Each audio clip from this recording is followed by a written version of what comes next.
नमस्कार दोस्तों, आपका स्वागत है 4C सुप्रीम लॉ पार्टनर्स के इस कानूनी एपिसोड। ये बहुत ही अहम एपिसोड है। अगर मैं आपसे पूछूं कि जज और पुलिस, तो क्या पुलिस को जजेस के गिरेबान पर हाथ डालने का अधिकार दिया जा सकता है इस लोकतांत्रिक व्यवस्था में? पुलिस का काम कानून की रक्षा करना है, आरोपी बनाना है, अपराध हुआ या नहीं हुआ सजा देने का काम, ट्रायल चलाने का काम जजेस का है। ठीक है, अब जज में और पुलिस में, क्या पुलिस जजेस के गिरावान पे हाथ डालेगी? ठीक है, इक्वलिटी बिफोर लॉ। जजेस गलत हैं तो कार्रवाई होती है, हुई है, आपने देखा है, जजेस भी जेल गए। लेकिन रोजमर्रा की जिंदगी में अपना काम करने के लिए आप चूंकि जज के एक फैसले से खुश नहीं है, पुलिस व्यवस्था, इन्वेस्टिगेशन एजेंसी, तो क्या आप उसके गिरेबान पे हाथ डाल देंगे? इसी तरह से एक वकील जो अपना प्रोफेशनल ड्यूटी कर रहा है, जो कंडक्ट कर रहा है, जो वो कोर्ट का ऑफिसर है, अगर आप उसके कंडक्ट से, उसकी पैरवी से खुश नहीं हैं, तो क्या आप उसके गिराबान पे हाथ डाल देंगे? क्या आप उसको उठा करके हवालात में डाल देंगे? क्या आप उसको पिस्टल दिखाएंगे? क्या आप उसको समन करेंगे? कानून ऑब्वियस है, लेकिन जो हो रहा है उसमें यह सवाल महत्वपूर्ण हो चुका है। जी हां, इधर आए दिनों लगातार इस तरह की घटनाएं बढ़ी। तो आज का यह जो वीडियो है इसी सवाल पर है, why Indian lawyers are being treated like criminals. वकील को ही अपराधी की तरह ट्रीट करने की यह जो नई कवायद ईडी, सीबीआई, लोकल पुलिस ने शुरू की है, so ED, CBI, police versus advocate का यह मुकदमा। मैंने कहा जज, अरे भाई, यही एडवोकेट तो एक दिन जज भी बनते हैं, और कल को जज साहब जब जज नहीं रहते तो वापस वकील ही तो बनते हैं। तो फर्क ज्यादा नहीं है कि आज आप कह रहे हैं कि हमने तो जजेस को कुछ नहीं कहा है, वकील पे हाथ डाला है। तो आप कितनी दूर रह गए हैं जजेस से? वो दिन भी दूर नहीं है जो आलम दिख रहा है और जिस तरह से कानून का माहौल उड़ाया जा रहा है। जी हाँ, एक ऐसी घटना दिल्ली के सटे नोएडा से, घटनाओं की तो लंबी फहरिस्त है, लेकिन ये ताजी है, इसलिए इसकी चर्चा करके इस वीडियो की, इस एपिसोड की मैं शुरुआत करना चाहता हूं।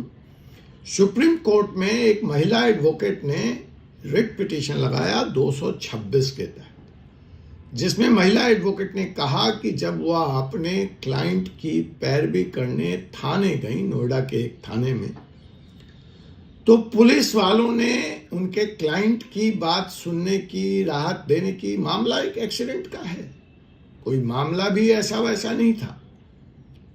महिला एडवोकेट की गाड़ी किसी न्यूज मीडिया चैनल के जानने वालों की गाड़ी से टकरा गई थी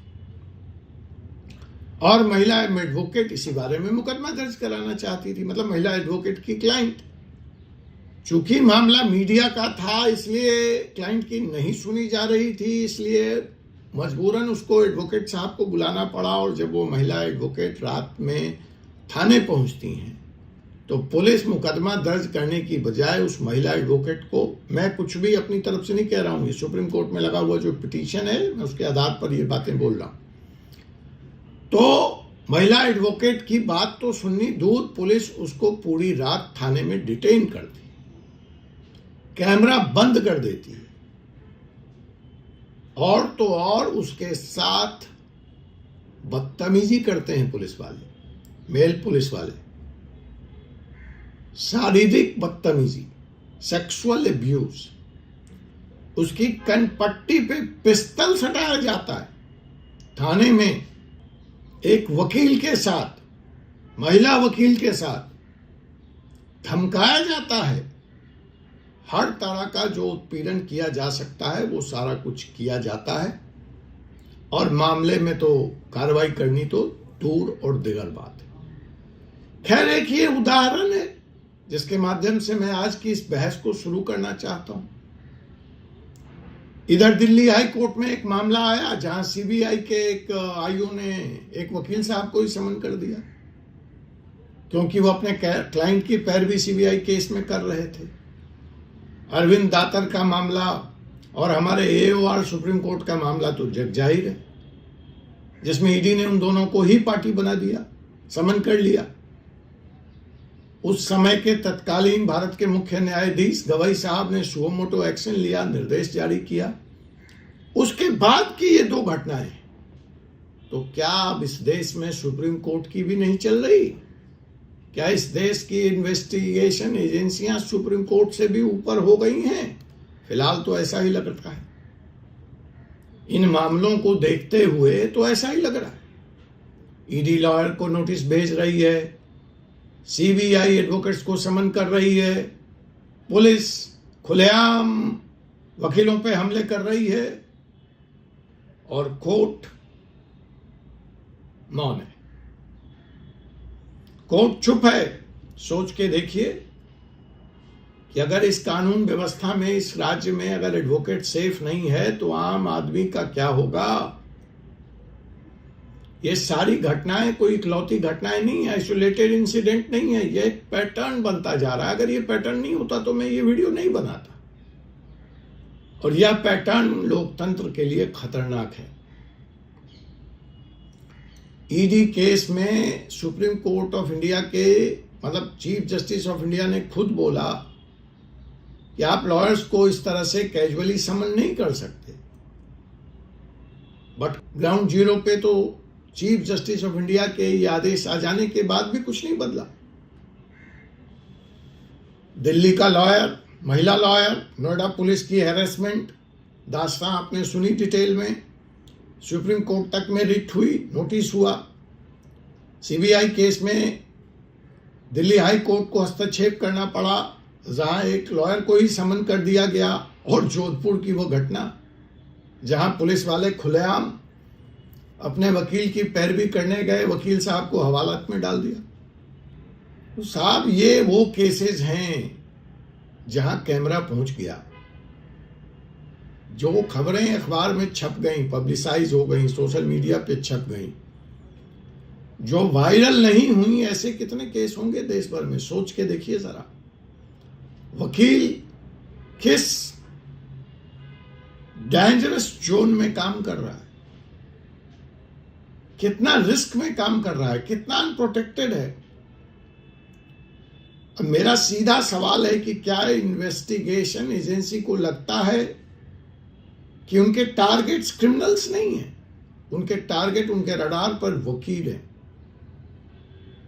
क्या वकील क्लाइंट को डिफेंड करने का काम छोड़ दे, या वकील इन इन्वेस्टिगेशन एजेंसियों का जूनियर असिस्टेंट बन जाए, उनकी हां में हां मिलाए?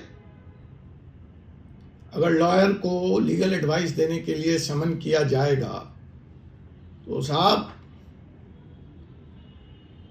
इस जस्टिस सिस्टम में फिर तो डिफेंस सिस्टम को ही खत्म कर दो, सीधे लाओ और पुलिस को ही सारी राइट्स दे दो, इन्वेस्टिगेशन एजेंसी को। फिर कोर्ट और जजेस की भी क्या जरूरत है, ट्रायल की भी क्या जरूरत है? बुक करो और डालो हवालत में और जेल में। आखिर जो एक लॉयर क्लाइंट प्रिविलेज रिलेशनशिप है, जिसकी वकालत संविधान करता है, जिसके तहत पुलिस है, जिसके तहत इन्वेस्टिगेशन एजेंसी है, जिसकी तहत अदालतें हैं, उसका क्या होगा? ये जो प्रिविलेज रिलेशनशिप है between a lawyer and a client, यही तो बैकबोन है जुडिशियल सिस्टम का साहब। आप उस रीढ़ की हड्डी को ही तोड़ देना चाहते हैं। सुप्रीम कोर्ट ने बार बार कहा कि आप लॉयर को सिर्फ इसलिए समन नहीं कर सकते क्योंकि वो एक्यूज्ड का लॉयर है। Legal advice is not equal to criminal conspiracy. पर हो तो कुछ और ही रहा है सुप्रीम कोर्ट के कहने के बाद। पावर जो है, जो वेस्टेड है इन अधिकारियों के हाथ में, वो प्रोसेस से ऊपर है। और प्रोसेस पनिशमेंट बन रहा है। और यहीं पे आके असली टकराव, असली कॉन्फ्लिक्ट शुरू होता है। अब सवाल है कि अचानक ऐसे केसों की बाढ़ क्यों आ गई देश में, ऐसा क्यों हो रहा है? तो इस वक्त जो देश में माहौल है वो ओवर एग्रेसिव इन्फोर्समेंट कल्चर का है। हिसाब जो मैंने लिख दिया, जो मैंने कह दिया, जो एफआईआर में है, वही अंतिम सत्य है। और उसके बाद है समन कर लो, बुला लो पहले, फिर जस्टिफाई करते रहेंगे हम। कोई डर नहीं है अदालतों का, नो फियर ऑफ अकाउंटेबिलिटी। इस गलत समन देने की कॉन्सिक्वेंसेस क्या होगा? एडवोकेट्स इसके फर्स्ट टारगेट बन रहे हैं, सॉफ्ट टारगेट बन रहे हैं, क्योंकि लॉयर रजिस्ट करेगा, वो हाथापाई मारपीट पे तो नहीं उतर सकता। पुलिस प्लस एजेंसी,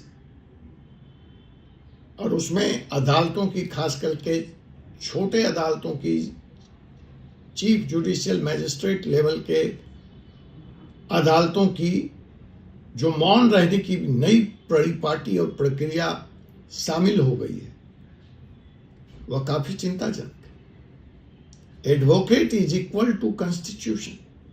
एडवोकेट संविधान को रिप्रेजेंट करता है और कानून को रिप्रेजेंट करता है। वो कानून जो किताबों में है, जो ब्लैक एंड व्हाइट में है। आज लॉयर को समन किया जा रहा है, कल जज साहब के क्लर्क को बुला लिया जाएगा। वो दिन दूर नहीं है अगर ये यहां नहीं रुका तो। और परसों जजमेंट लिखने वाले जज से ही सवाल पूछा जाएगा। वैसे ऐसा हो रहा है, ऐसा हो रहा है, लेकिन यह खतरनाक है। जो हमारा इतिहास है वो हमें यह बताता है, यह याद रखने की जरूरत है कि जब डिफेंस सिस्टम वीक होता है, वहीं से तानाशाही का दौर शुरू होता है। जब विरोध के स्वर मध्यम पड़ते हैं तो तानाशाह पूरी आवाज में चिल्लाता है। इसलिए यह मुद्दा सिर्फ वकीलों का नहीं है, यह भारत के स्वतंत्रता, स्वाधीनता, लोकतंत्र और जनता का भी। अब सवाल है कि इस माहौल में जब हम इस सच्चाई को मान ले रहे हैं, स्वीकार करने को तैयार हैं, तो क्या होना चाहिए? कानून तो बहुत कुछ कहता है, लेकिन इसको प्रभावी कैसे बनाया जाए? तो उसके लिए बार बार एडवोकेट प्रोटेक्शन लॉ लाने की बात इस देश में की जा रही है, लेकिन अभी तक इस बारे में कोई ठोस कदम नहीं उठाया गया। एससी को बहुत क्लियर गाइडलाइंस बनाने होंगे और उसकी एक्सक्यूटेशन, उसका पालन सुनिश्चित करना पड़ेगा। नहीं तो एससी रोज यहां से बोलती रहेगी और नोएडा में बगल में कांड होता रहे। इलीगल समन के लिए डिपार्टमेंटल एक्शन होना चाहिए, कंटेम्प्ट होना चाहिए ऐसे अफसरों का, ऐसे आईओज का। और अगर ऐसा नहीं हुआ तो आज मैं एडवोकेट के लिए बोल रहा हूं, लेकिन कल शायद कोई एडवोकेट किसी के लिए नहीं बोलेगा। क्योंकि अगर एडवोकेट की आवाज ही डरा दी गई तो आपकी बारी बस समझिए आने ही वाली है। Rule of law survives only when those who defend it are protected. कानून की रक्षा तभी हो सकती है जब कानून के रक्षक को प्रोटेक्शन दिया जाए। अगर आप मेरी बात से सहमत हैं तो इस वीडियो को शेयर कीजिए। डिबेट चाहिए इस विषय पे, मुझे चुप्पी नहीं चाहिए। चुप्पी तोड़िए, आगे आइए, अपने कमेंट के माध्यम से अपने विचार मुझ तक पहुंचाइए, ताकि यह आवाज जनता की आवाज बन सके। धन्यवाद। मैं हूं advocate doctor Jai Kumar Pandey, supreme court of India से, और इस वक्त आप देख रहे थे 4C सुप्रीम लॉ पार्टनर्स का कानूनी चैनल। आपसे पुनः मुलाकात होगी एक ऐसे विषय के साथ अगले एपिसोड में।